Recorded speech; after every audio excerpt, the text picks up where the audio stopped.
My name is Daniel Varga, and before everything came apart, I was a maintenance electrician in Trona, California. If you know the Mojave at all, you know Trona is the kind of place people pass through once and remember forever. Dry lake beds, white mineral flats, brown hills that look burned even when they are not, long straight roads, wind that carries dust so fine it gets into your teeth and behind your eyelids. On some days, the whole valley looks empty enough to swallow sound. On other days, the industrial side of town makes it feel like people carved out a living where no living was supposed to last. I worked contract maintenance on industrial equipment for sites around Searles Valley, pumps, switchgear, conveyor motors, breaker panels, backup generators, lighting circuits, anything old enough to fail on a summer afternoon when the heat pushed every system too hard. My work truck was a faded white Ford service body with lockable side compartments full of hand tools, electrical meters, wire, fittings, spare relays, and more bottled water than most people kept in their kitchens. I was 38, divorced, living alone in a one-story rental near the school, and the closest thing I had to a routine outside work was stopping at the same market every Thursday night for coffee, jerky, and ice. The first reports did not sound like the end of the world. They sounded like the kind of story cable news stretches for 2 days and then drops when something else takes over. Violent medical incidents in Los Angeles County. Emergency rooms crowded with people suffering from fever, confusion, and sudden aggression. Highway closures in pockets around the Inland Empire. State officials telling people to stay calm while county departments issued statements that did not match each other. Every update came with different language. Public safety event, containment zones, temporary disruption, social disorder, possible neurological infection. They kept changing the word, which told me they did not know what they were looking at. In Trona, that kind of news feels far away until the trucks stop moving. I remember the exact day it changed for us because I was replacing a burned contactor in a motor control cabinet at a mineral processing site east of town. It was just after 1 p.m. I had the panel locked out and tagged. Cabinet door open, meter clipped on, when I noticed the radio chatter had gone from routine to clipped and sharp. Not panic yet, just men trying too hard to sound normal. Then one of the loader operators came through the maintenance bay yelling for everyone to get inside, because a bus had gone off the road on Trona Wild Rose Road, and there were injured people wandering into traffic. Nobody took it seriously for the first minute. Highway accidents happened. Heat did strange things to drivers. Then the assistant plant superintendent walked in from the yard, pale and breathing hard, and told everyone to shut the gates and stay away from the road. He said one of the security guards had gone out with a first aid kit and never came back. The next hour was the longest hour of my life up to that point. Men were climbing on flatbeds and stair towers to look toward the road. Forklifts were idling where drivers had left them. The office manager kept trying to reach a county emergency dispatch and getting a busy signal or a recorded message. Somebody pulled a live news stream on a phone, and the signal kept freezing, but I saw enough. Crowds outside a hospital. Police lines breaking. A helicopter camera showing cars stopped in every direction and people running between them. I heard the word quarantine for the first time that day, and nobody in the break room laughed. The superintendent made the decision to dismiss everyone before sunset and told us to go home, lock our doors, and wait for instructions. He also said, with the kind of forced steadiness people use when they know they are losing control, that the processing site would remain shut until further notice. I drove back into town with the windows up and the air conditioner on high, even though the truck struggled with it at idle. There were people loading pickups with coolers, dog crates, and gas cans. The market parking lot was full. The gas station line reached the road. I passed the volunteer fire station and saw 3 people arguing with a deputy whose face already looked worn out. On the radio, county officials were telling everyone in affected areas to shelter in place unless directed otherwise. That was around 3 in the afternoon. By 6, half the town had decided sheltering in place was the last thing they wanted to do. The desert has one rule people forget until they need it. Distance matters more than plans. If something goes wrong here, you do not just run to the next block and figure it out later. Roads are long. Gas is not guaranteed. Cell service drops when you need it most. Water decides how brave you can afford to be. I sat at my kitchen table with a legal pad and started making a list the way I always did when something mechanical got complicated. Water, food, fuel, medications, batteries, radio, vehicle, alternate shelter. That last one kept bothering me. My house had thin walls, wide windows, and one decent deadbolt. Fine for weather, bad for people. Worse for the infected, if that was really what we were dealing with. I had no family nearby, and no reason to believe help would reach Trona quickly if the highways were failing. There was one place I kept thinking about, and I hated that it made sense. An abandoned borax equipment fabrication plant on the north side of town, far enough from the main residential streets that most people ignored it, close enough to reach in 10 minutes. Technically, it was part of an older industrial parcel that had been mothballed years before. The newer operations used only part of the property. The abandoned section had cinder block maintenance buildings, steel-framed workshops, a machine floor, old offices with reinforced doors, and, most importantly to me, a fenced perimeter with only a few practical access points. I knew the place because I had once been sent to inspect a disconnected feeder line near the active side of the property. The dead plant section had no regular staff, but some of the outer structures were still sound. It also had roof water tanks, an old maintenance well line nobody trusted for drinking without treatment, and a backup generator enclosure that might still be salvageable if the engine had not been stripped. It was not a fortress, but it was concrete, steel, and space. I packed until dark. Not with movie logic.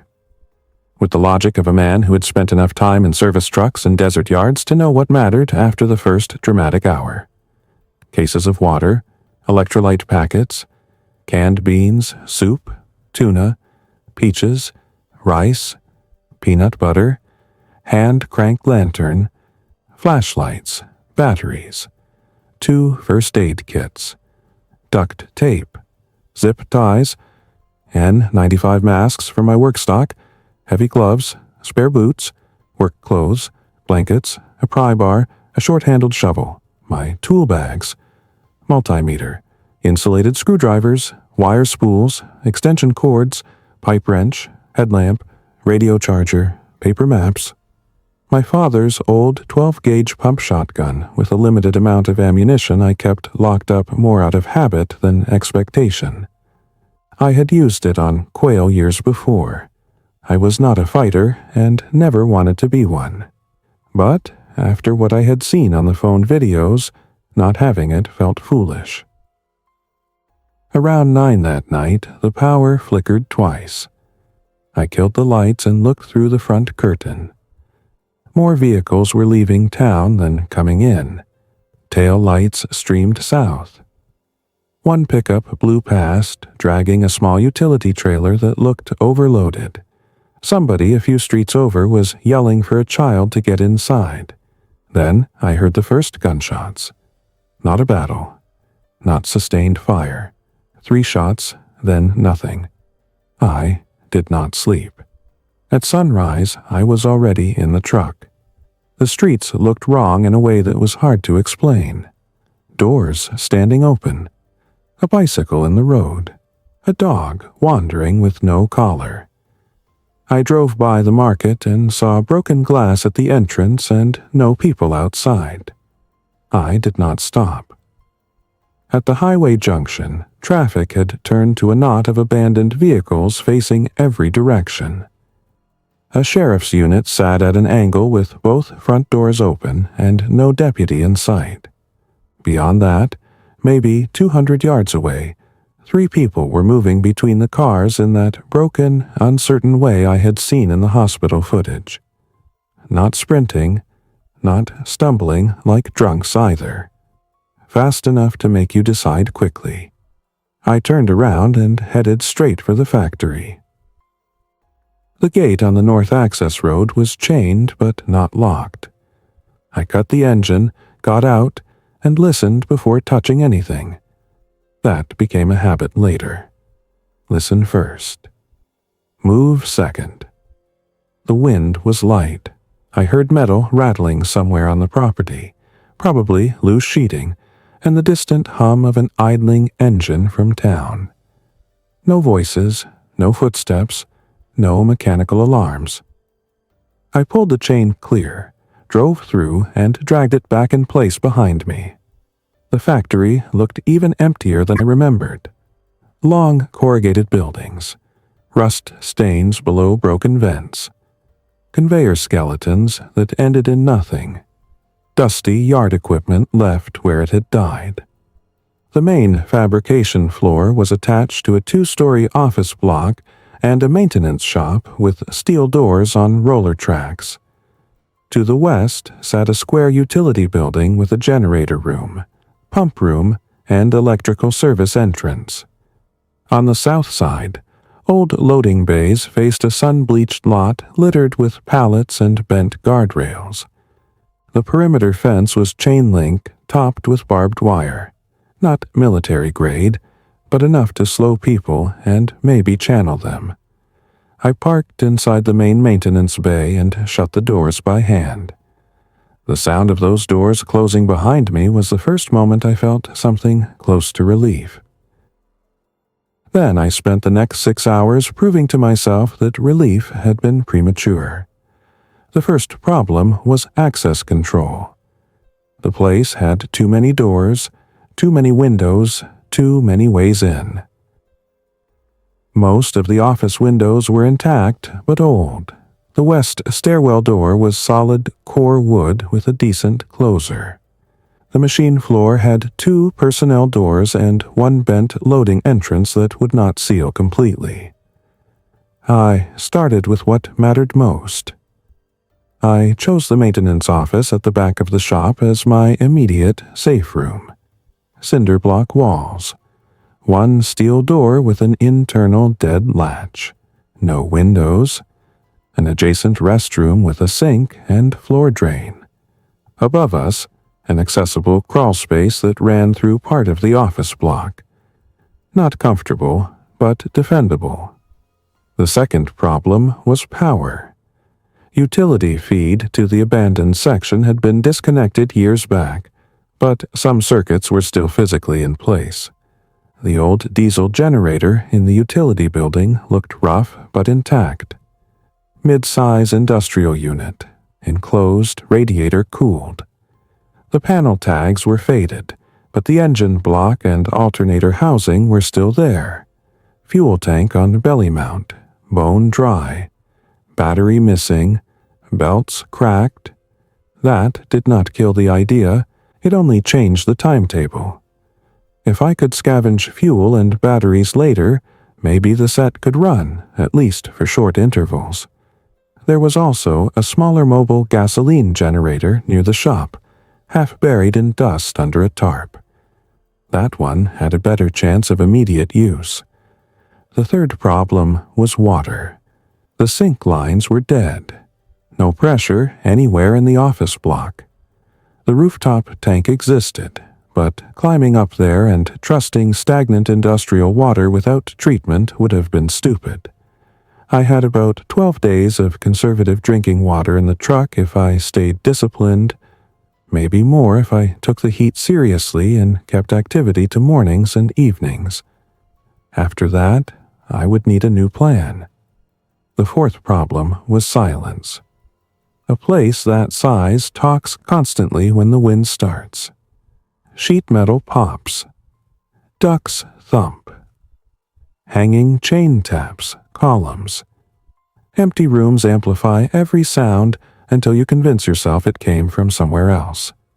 By late afternoon, I had checked the first floor twice and most of the second floor offices once, and every time some new rattle made me stop breathing for a second. I found the first body before sunset. He was in a records office behind a half-open door, collapsed against a filing cabinet. A security contractor, maybe from months or years earlier. Hard hat on the floor, old uniform shirt, badge clipped at the belt. There was no sign of recent trauma. Just a man who had likely died alone in a place people rarely visited after the site closed. The air in the room was dry enough that there was little smell. I backed out and shut the door. I did not have the tools in me that day to do anything else. When the sun went down, the desert changed shape around the factory. Heat bled out of the concrete. The shadows outside the high windows turned black. Town lights that should have been visible were fewer than normal. I ate canned soup cold from the tin, sat on an overturned bucket in the maintenance office, and listened to my battery radio. The stations were chaos, emergency bulletins, dead air, call-in shows without hosts. A state official speaking from Sacramento about transport interruptions, medical surge, National Guard mobilization, temporary shelter points, and the necessity of staying away from infected persons showing aggressive behavior. Then the signal faded into static. Sometime after midnight, I heard movement at the fence. Not a cinematic scrape, not growling, just the unmistakable rattle of chain link underweight, followed by a pause, followed by another rattle 20 feet away. I killed my lantern and waited in the dark, shotgun across my knees, feeling ridiculous and terrified at the same time. The noises continued for maybe 3 minutes. Slow movement. Then nothing. In the morning, I found 2 sections of fence on the east side pressed inward, where someone or something had leaned hard against them. No breach yet. I stayed another day because by then leaving seemed more dangerous than improving what I had. I spent that second day making the place livable in the plain, unglamorous way real survival always works. I stripped rolling carts from the machine floor and used them to move supplies out of the truck. I blocked one internal hallway with shelving. I screwed plywood over the lower half of the office stairwell window using materials scavenged from a crate in the loading bay. I laid out tools by function instead of leaving everything buried in cases. Medical in one cabinet, electrical in another, food and water in the maintenance office, sleep area in the supervisor's office next door because it had carpet and could be reached without crossing the open shop. The most important improvement was the roof observation point. The old fabrication hall had a steel ladder cage leading to a catwalk and then to roof access. From there, I could see much of the valley, town to the south, white flats to the east, roads cutting through dust and empty space in straight gray lines. Late in the morning, I went up with binoculars and finally understood how bad it had gotten. There were burned vehicles near the highway. No organized traffic moving in or out. A column of dark smoke near Ridgecrest. Farther south, something was flashing in the heat shimmer. Maybe emergency lights, maybe sun on glass. I also saw movement around the edges of Trona itself. Individuals, sometimes pairs, drifting through lots and between buildings. Too irregular for normal life. Too many for coincidence. There were still living people out there, I knew that. But from the roof, the valley looked like the living had already given up ownership. That afternoon, I made the first scavenging run. I told myself I was only going for what I had missed. More water, fuel if possible, and medication from my house. In truth, I wanted confirmation that home was still there, that my life had not already been erased in under 48 hours. I drove the service truck with the radio off to hear everything around me. The streets were mostly empty. A few houses had been abandoned in a hurry. One had laundry still hanging on the line. Another had both garage doors open and no vehicle inside. I passed a man walking barefoot down the center of the road with dried blood on one sleeve and eyes fixed on nothing. I turned the wheel early and went around him. He did not react until the truck was almost past, and when he did, he moved toward the vehicle with sudden speed. I accelerated without thinking. At my house, the front door was exactly as I had left it. Inside, the silence felt obscene. I grabbed my prescription anti-inflammatory pills from the bathroom cabinet, more socks, more canned food, a box fan I was not sure I could power, and every container in the place that could hold water. Then I went next door because Mrs. Ortega had not driven, and she was 74 and stubborn enough to ignore warnings if she did not trust the people giving them. Her car was still in the driveway. I called her name from outside first, then from the front room after easing the door open. No answer. Her television was running on backup power from a battery station, volume low, showing a frozen news image. There was a walker beside the couch and a half-packed tote bag on the floor. I checked the bedroom, the kitchen, the bathroom. Empty. In the garage, I found the side door open to the alley and marks in the dust where the walker had been dragged or pulled. No sign of her beyond that. I stood there longer than I should have, looking at the open door, trying to build a version of events that ended with her still alive. Maybe someone had taken her. Maybe a deputy. Maybe family from Ridgecrest. Maybe. In the desert, maybe can keep a man standing for a long time. On my way back to the factory, I found the first useful vehicle left behind. A county water service pickup parked crooked near the public works shed. Half a tank of gasoline. 2 sealed 5-gallon water jugs in the bed. A bolt cutter, shovel, road flares, orange barricade tape. I took the water, the tools, and the battery after checking the cab for keys. None. That battery turned out to be enough to bring the small shop generator to life after I drained old fuel, cleaned the carburetor bowl as best I could, and fed it gasoline from my siphoned stock. When the first work light clicked on in the maintenance bay that night, I nearly laughed from relief. It was not full power, it was not comfort. But one bright halogen lamp, a working outlet strip, and the ability to charge radio batteries changed the place from a tomb into a camp. On the 4th day, I met another survivor. I heard the banging first, rhythmic and deliberate, from the south loading area. 3 knocks, pause. 3 knocks, human pattern.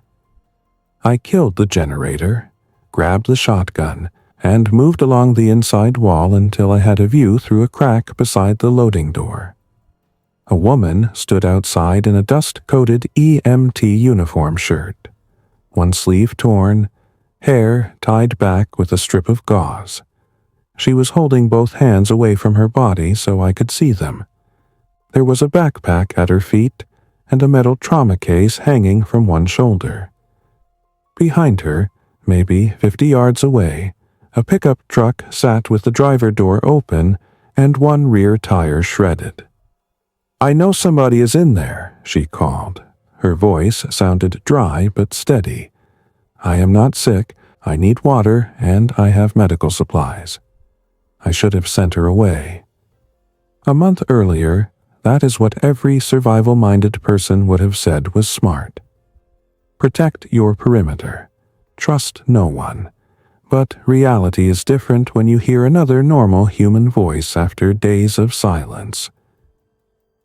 I told her to step back from the door, turn around, lift her shirt slightly so I could see there were no bite wounds on her waist or back, then turn again and show her forearms. She obeyed without argument. I cracked the door with the shotgun visible, but pointed low. Her name was Leah Mercer. 31, paramedic from Ridgecrest. She'd been part of a county mutual aid team trying to transport patients north when the roads closed and the convoy split. Her driver had been killed in a crash outside town. She had spent 2 nights moving between structures and following industrial roads because residential streets were getting worse. She saw my fence line and decided any place ugly enough to look abandoned might still be useful. I brought her inside and gave her half a liter of water, then another half after she kept the first one down and did not look feverish or disoriented. She noticed the way I kept checking her hands, eyes, and breathing, and did not seem offended. By that evening, I had learned 3 important things about Leah. First, she was practical in the same unromantic way I respected. Check exits, inventory supplies, plan before dark. Second, she knew enough about the medical side of the outbreak to frighten me properly. She had seen patients who were febrile for hours and then violently confused. Patients who seemed to stop responding to pain normally, and patients who should not have remained physically active after injuries that would drop any healthy person. Nobody in her chain had reliable data on cause. Some thought infection, some toxin, some brain inflammation. Third, she was tired enough to tell the truth when she said nobody was coming soon. She asked why I had chosen the factory.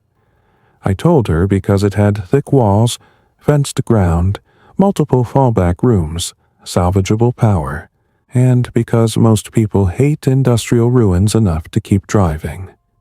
She nodded and said, "Then we make it look even less inviting." That became our project.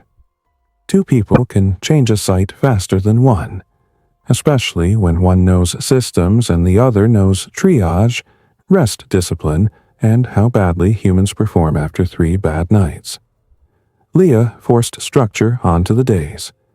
Morning roof watch, short breakfast, work block before peak heat, midday rest indoors, afternoon repair or scavenging, sunset perimeter check, radio monitoring after dark.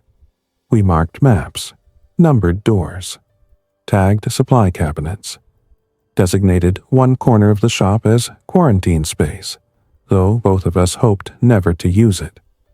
She converted the old supervisor's office into a treatment room with cots, bandages, IV kits, gloves, disinfectant, and the least expired medications from her trauma case.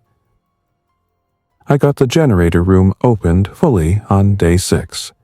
The big diesel unit was in worse condition than I first thought, but not dead. Fuel lines brittle, starter questionable, filters filthy, coolant low. Still, the crankshaft turned by hand with effort, which was more than I expected. If I could get clean diesel, a battery bank, and spare hose, it might run. That moved high up the list because the summer heat was coming harder each day, and refrigeration, even for a few hours at a time, could preserve food, medicine, and us. The factory also started attracting attention. Some of it was ordinary desert life displaced by the collapse. Coyotes near the fence after dark, ravens on the roof, a starving dog that kept circling the loading bays but would not approach. Some of it was not ordinary.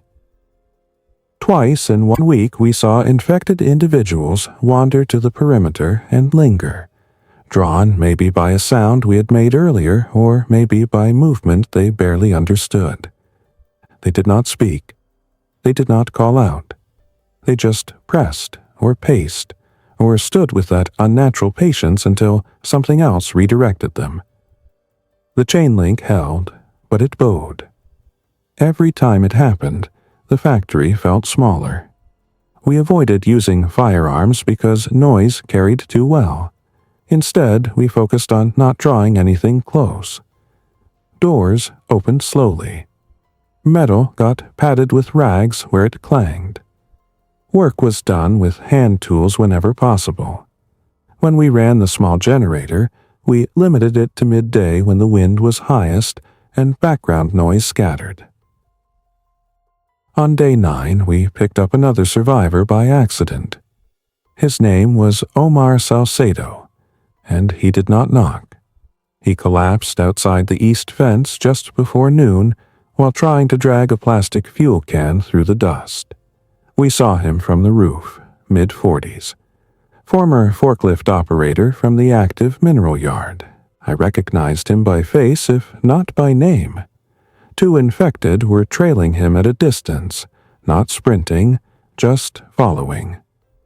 Leah and I used the work truck as moving cover, drove out through the north gate, pulled Omar into the cab, and reversed before the infected closed the distance. It was the fastest, stupidest thing I had done since choosing the factory. But we got away clean. Omar had heat exhaustion, a deep cut across the scalp from some earlier fall, and the kind of fear that makes a person look older by 10 years. He had tried to leave town with relatives, gotten separated outside Johannesburg Road when traffic locked up, then hidden in drainage cuts and maintenance sheds for days. The fuel can he had been dragging was empty. He kept apologizing for that, as if he had failed an assignment none of us gave him. We let him stay after Leah examined him, and after 24-hour passed without symptoms that worried us. 3 people changed the place again. More labor, more ideas, more stress too. Omar snored like a chainsaw and chewed through food faster than either of us, but he had worked industrial yards long enough to understand material handling, gates, locks, and heavy equipment. He knew where older diesel service tanks might still sit on the fringes of mothballed sites. That led to the most dangerous run we ever made. About 2 weeks into our stay, the small generator started acting up under load, and our fuel stock was shrinking.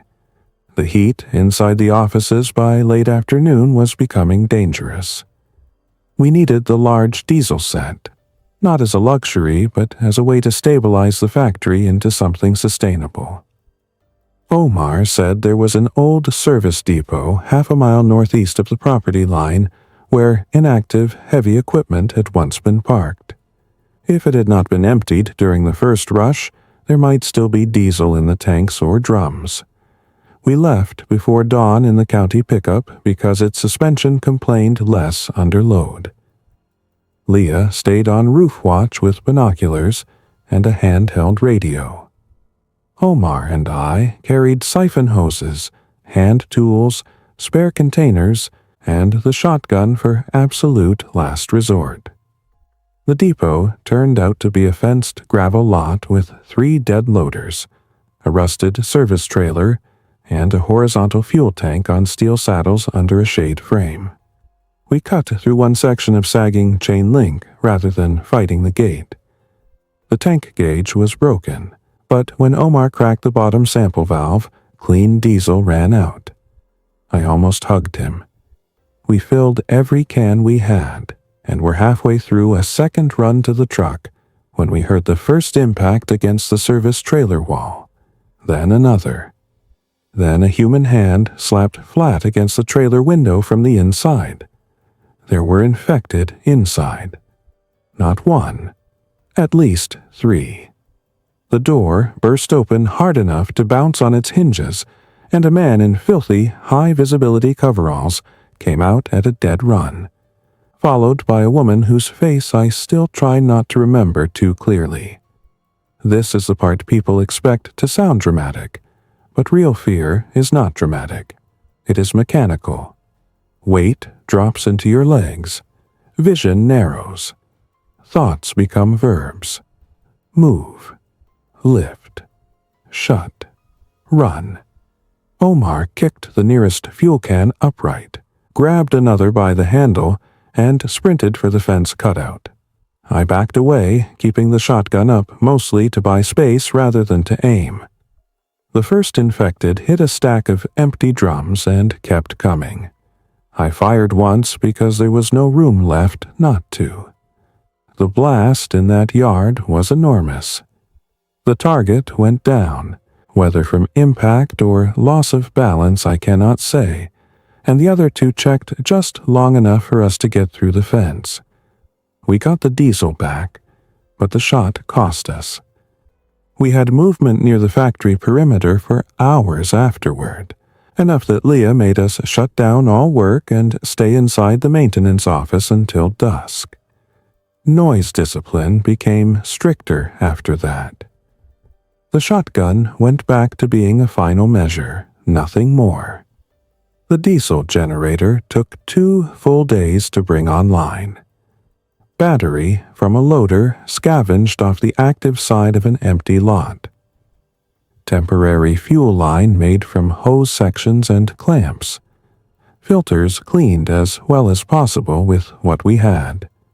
Cooling system topped with a mix of water and whatever coolant Omar found in the service trailer. I pre-lubed what I could, hand-turned the engine again, then hit the starter, while Omar watched the exhaust and Leah stood ready to kill the fuel, if anything sounded catastrophic. The engine cranked, coughed, smoked, and then settled into the roughest idle I had ever been happy to hear. We did not energize the whole old system. That would have been irresponsible even in normal times.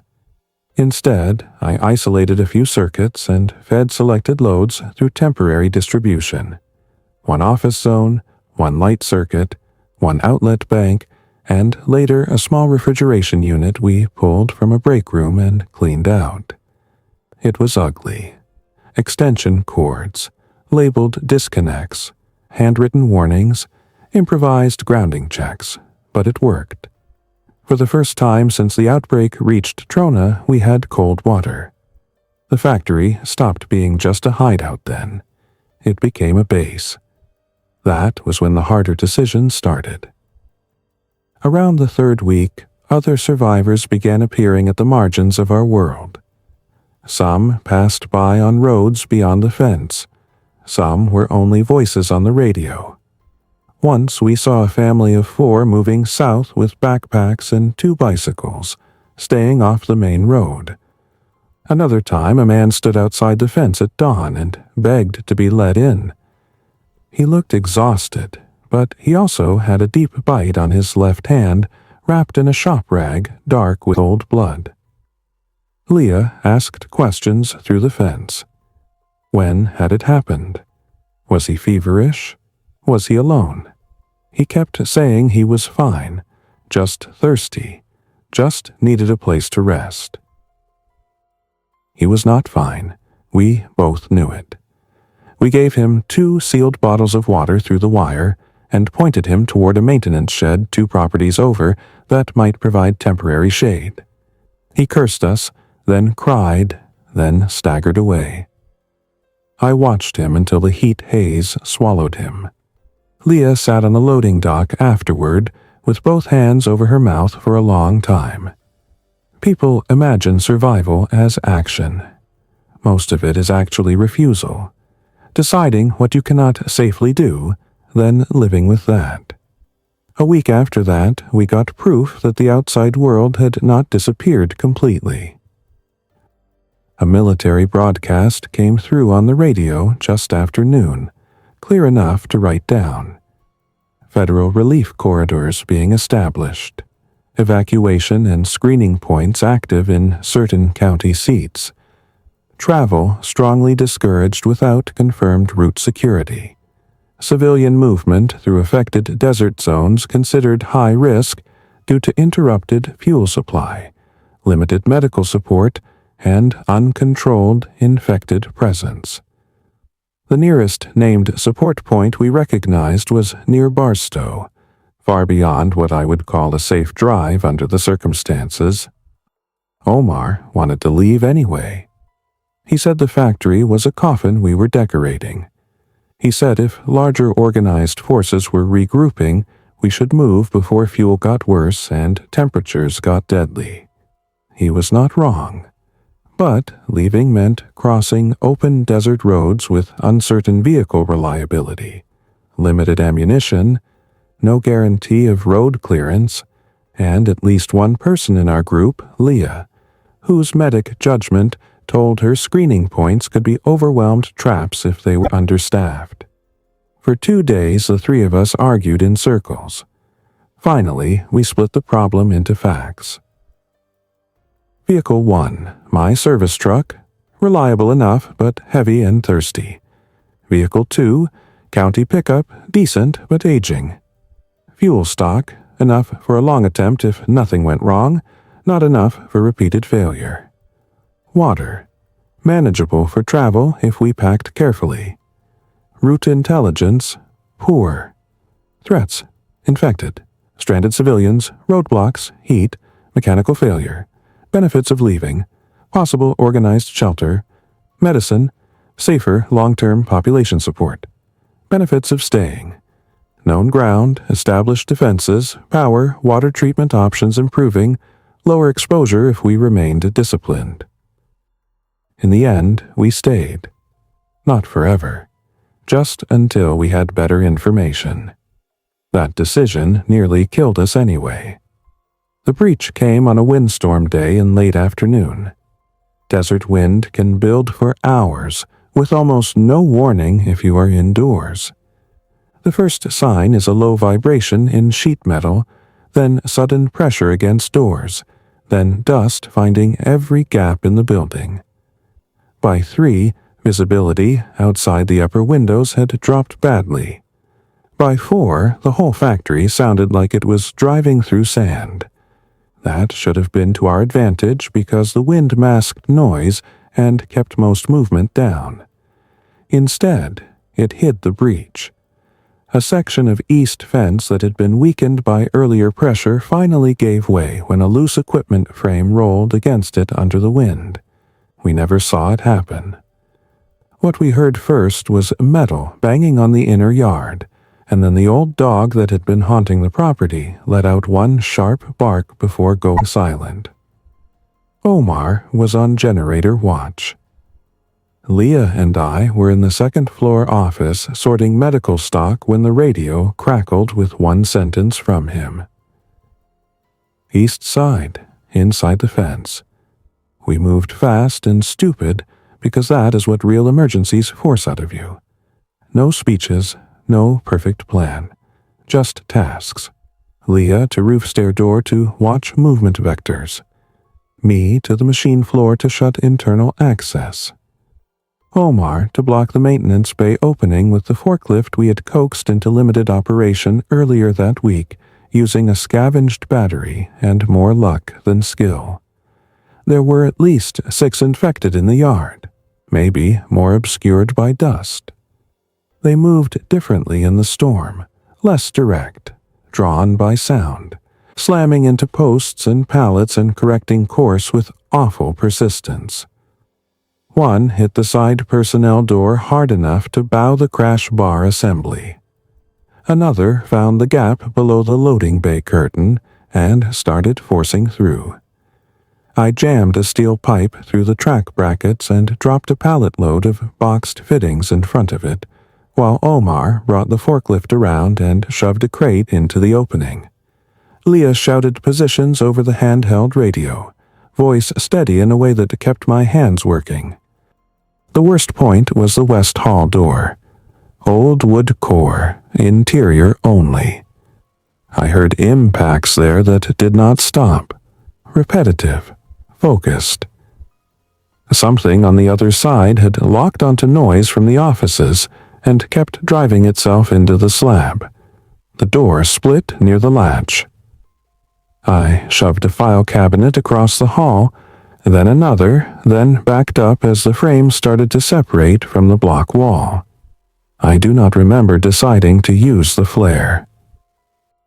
One of the county road flares was in my coverall pocket from a previous perimeter check. I struck it, opened the side door to the machine floor just long enough, and threw the burning flare into the open fabrication area away from our fallback route. Light and smoke filled the far end of the hall. The impacts at the west door shifted direction. Then others in the building moved toward the flare too, drawn by heat or brightness or the sound of it skidding, I cannot say. It bought us maybe 40 seconds. 40 seconds was enough. We pulled back through the maintenance office corridor, locked the steel door, and climbed into the overhead crawl space with water, radios, a flashlight, and the shotgun. Below us, the factory became a box of echoing impacts and dragging footsteps. Dust filtered through every crack. Leah was coughing into her sleeve. Omar kept whispering that the generator had to be shut down if they reached the fuel line. I could hear the diesel still running somewhere beneath the noise, steady as a heartbeat. We stayed up there more than 3 hours. At one point, something below the crawl space hatch struck the wall hard enough to shake grit into our faces. At another point, the generator note changed, and I thought the whole place was about to catch fire. Then, as the storm slowly moved east and the building cooled, the sounds thinned out. More wandering, less impact. Eventually, only wind and the old mechanical groans of the factory remained. We did not come down until full dark. The damage could have been worse. 2 infected had made it into the west office corridor and become trapped there when the flare and noise redirected them. One had forced halfway through the loading bay gap and jammed under the crate Omar had shoved into place. Another was still in the yard against a bollard. The rest had drifted back out through the fence breach or off into the lot. We used distance, tools, timing, and the truck to clear the area over the next several hours without turning the whole site into a beacon with gunfire. It was ugly, exhausting work, but controlled. After that night, the factory no longer felt theoretical. It had been tested. So had we. The next morning, everything hurt. My shoulders, hands, throat, lower back. Leah had a bruise down one side from dropping hard onto a beam in the crawl space. Omar had torn the skin off 2 knuckles ramming pallets into place. We ate in silence for a long time. Then Leah said the obvious thing none of us wanted to say. We either make this place stronger, or we stop pretending it is worth holding. So we made it stronger. We abandoned the west corridor completely and sealed it from the inside with welded chain, shelving, and scrap steel plates bolted through the doorframe. We repaired the east fence with layered obstacles rather than simple patching.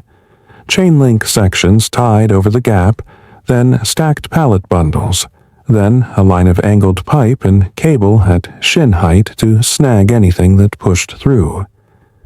Omar repositioned heavy yard bins to create channels that forced approach toward visible lines.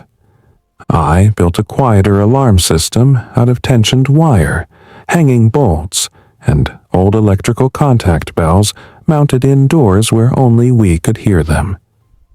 We moved more supplies into the central safe rooms and accepted that half the factory was no longer livable. Reduction helped.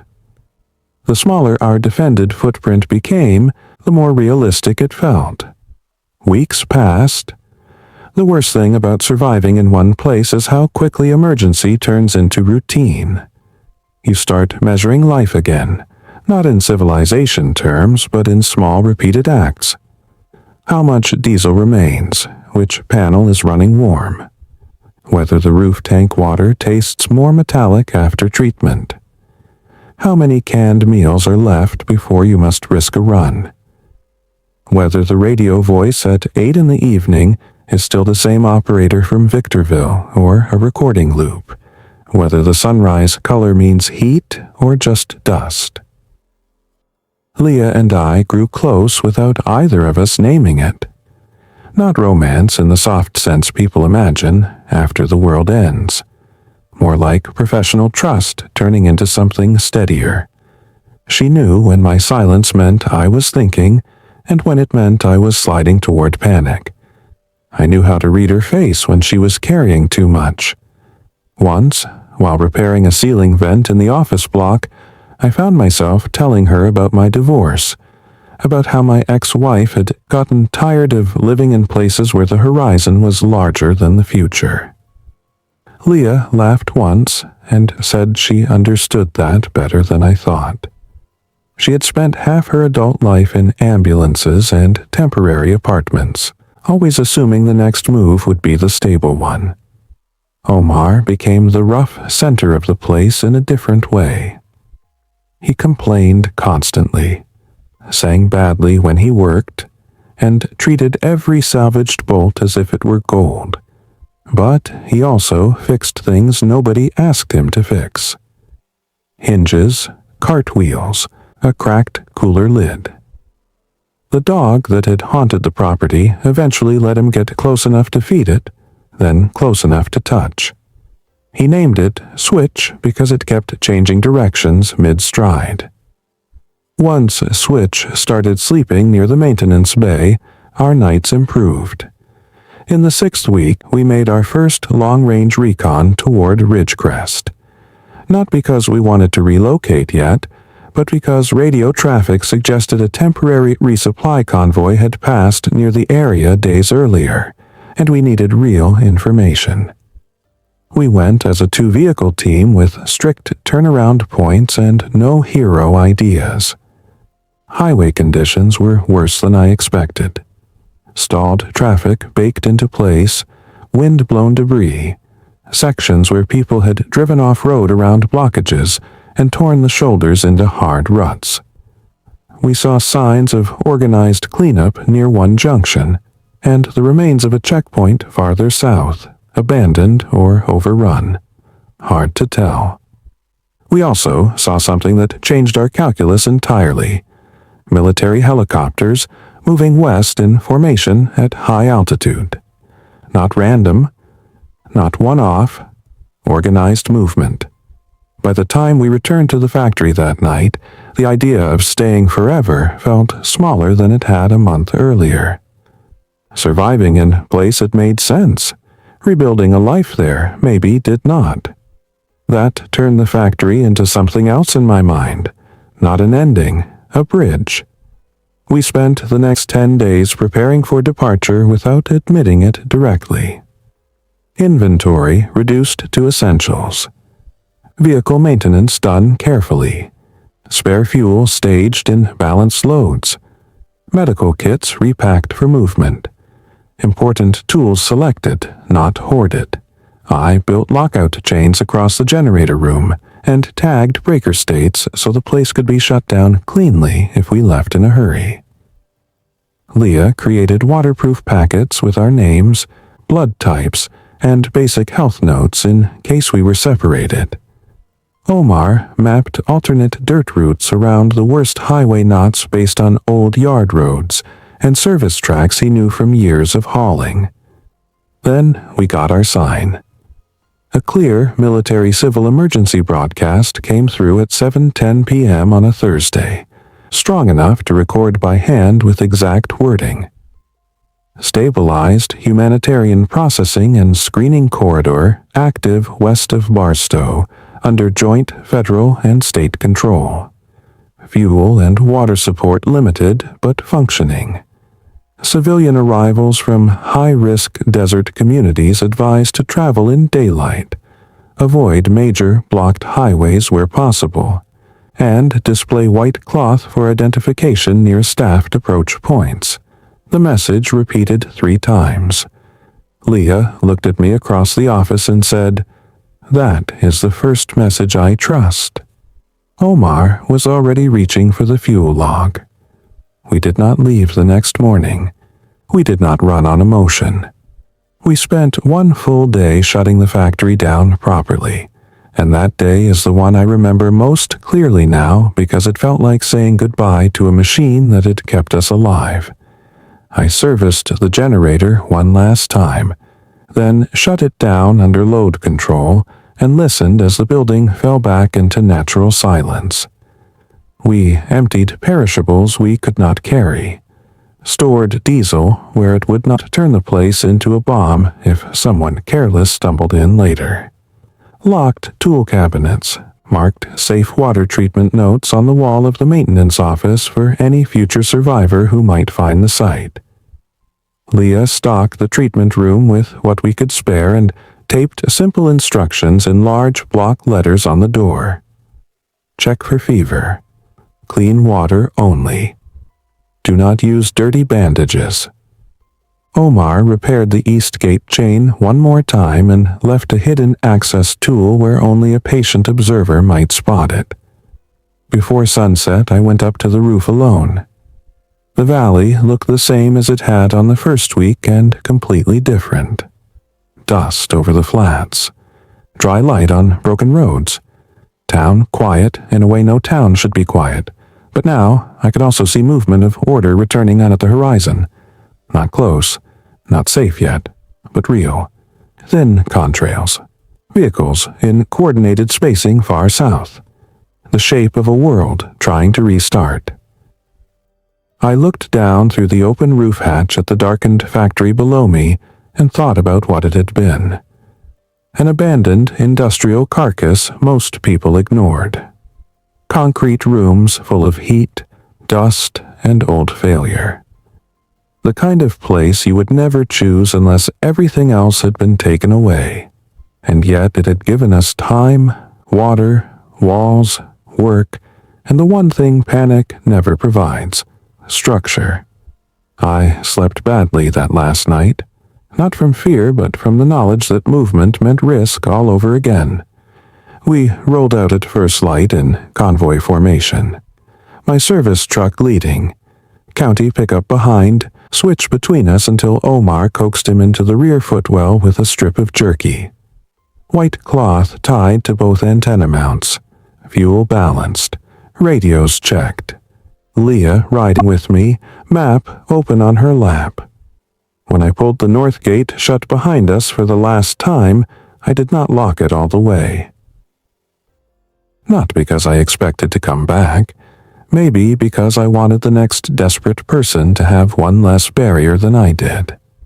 The road south was hard but passable in sections. Twice we detoured around wreck clusters. Once we stopped to remove a length of metal conduit from the lane. Near a dry wash crossing, we passed a school bus with every window broken and no one inside. Around noon, we saw the first clear sign that organized control was extending outward. A roadside marker spray-painted with directional arrows, screening instructions, and the date from 2 days earlier. Human handwriting. Recent, deliberate. It nearly made me emotional. We were still hours from anything I would call safety when the pickup radioed a warning about movement near a fuel stop ahead. We rerouted. Later, one tire on the county truck picked up a bolt and started leaking, forcing a hot roadside change that felt like standing on a stage. We worked fast. Leah scanned. Omar swore at the jack. Nobody joked. The desert remained dangerous right to the edge of help. By mid-afternoon, we topped a low rise and saw them in the distance. Military vehicles, water bladders, canvas shade structures, traffic cones, and a line of civilian cars being processed in controlled lanes. Not a fantasy rescue camp. Not clean, not easy, but real functioning order. I expected relief to hit me hard at that point. It did not. What hit instead was exhaustion so heavy it felt chemical. My hands on the wheel started shaking only when I knew they no longer had to. At the outer checkpoint, a National Guard soldier in desert tan stepped up carefully, saw the white cloth markers, and signaled us forward one vehicle at a time. He looked young, sunburned, and completely worn out.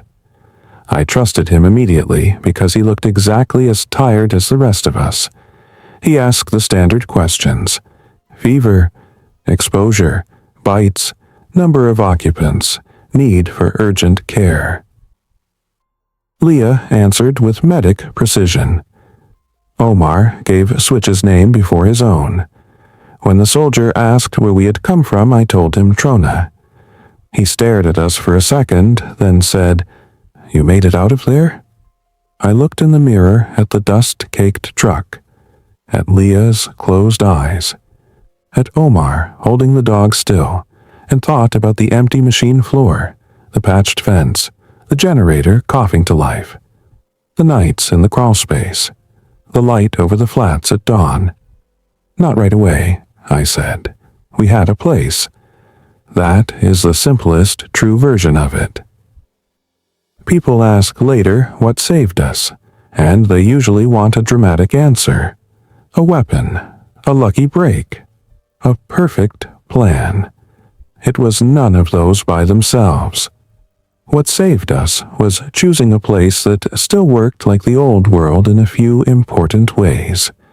Walls, systems, doors that could be fixed, water that could be managed, tasks that could be completed one after another until panic lost some of its ground.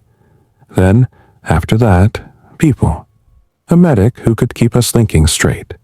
A yard operator who could turn salvage into solutions. A factory ugly enough to survive being ignored until we needed it. I do not know what became of the town after we left, or whether anyone else found that place and used the notes we left behind. I hope someone did. I hope the maintenance office light came on one more time for somebody who needed proof that machines could still obey, that switches could still close, that a dead site in the desert could still protect the living. When I close my eyes now, I do not remember the fear first. I remember the sound of the generator catching after weeks of failure and dust. I remember cold water from the refrigerator we got working with improvised wiring and stubbornness. I remember Leah asleep in a chair for the first time without waking every 10 minutes. I remember Omar laughing because the dog had stolen the last of the canned chicken. I remember standing on the roof before dawn, seeing that empty valley, and understanding that survival was not a dramatic act. It was maintenance. Keep the system running. Reduce failure points. Protect what matters. Do the next job before the heat climbs. That is how I lived through the outbreak after the world forced everyone out and I took shelter in a deserted factory. Not because it was safe, not because it was strong, because it was there, and because for a while, in the middle of a dead industrial yard under the desert sun, we made it work.